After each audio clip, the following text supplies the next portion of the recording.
our vegetable polyculture experiment 1 year after it was planted. We started with kale at this end, 3 kale plants, and courgettes at this end, 2 courgette plants. And among them we sowed radish, turnip, carrot, a whole bunch of leftover seeds, purslane, this crimson clover, which is a nitrogen fixer,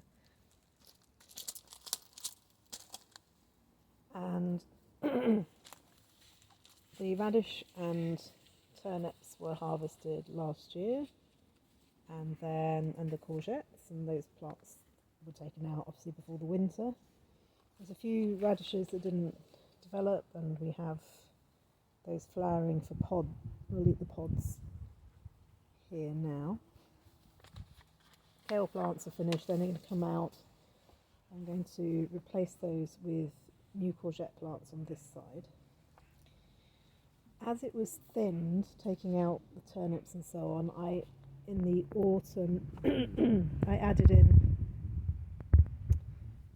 broad bean plants, which are just now producing. You see, lovely big pods. So that's the next harvest, is the broad beans. Broad beans are the next harvest.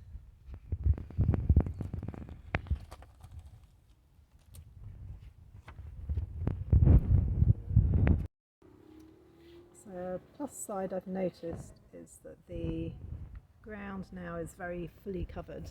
This is a really sun-baked position, so it's always horrible having bare soil around the plants here.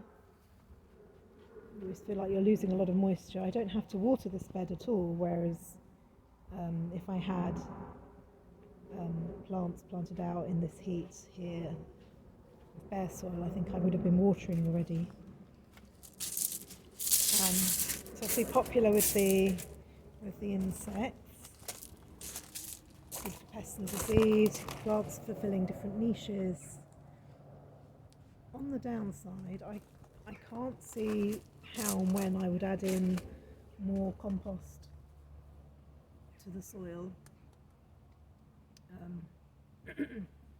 I may have to, when I put courgettes in, may have to just add some into the planting holes.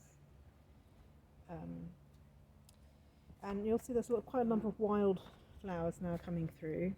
My weed control method with these is to cut them off at the bottom and just leave them as chop and drop on the surface as a mulch that breaks down to feed the other plants. So it's a sort of editing process where I just encourage the plants that I favour to outcompete the wilder plants that I'm less interested in. So I need to come through and have another bit of a go, because there's some things here that need to be chopped back. But they do bring up minerals, and they keep moisture in the soil, and they rot down, so they're a good thing in a way. Another interesting thing I noticed when we were setting it up was that with a mixture of seeds like we used, it was they all germinate at different rates. So the clover came through first, and then various other things came through. You know, some were coming through in like 2 or 3 days, and other things were coming through in 2 to 3 weeks. So it was necessary to kind of keep the seed bed sort of covered and moist for that length of time, because this is such a sun-baked position. But while some of the plants were pushing up through, so that was a little bit challenging.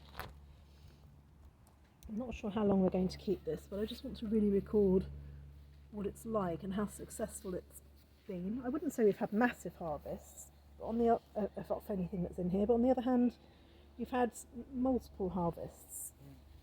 So I don't know how it would compare to like a standard veg bed. I haven't got any to do a side-by-side comparison, and this is a very small bed. It's about 4 meters long and about half a metre wide, so it's very small.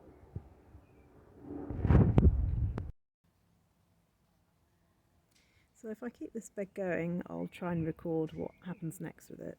I'd be quite interested to know if anyone else has tried growing their annual veg in a polyculture and how they felt it went. It's really it's companion planting to the max, isn't it?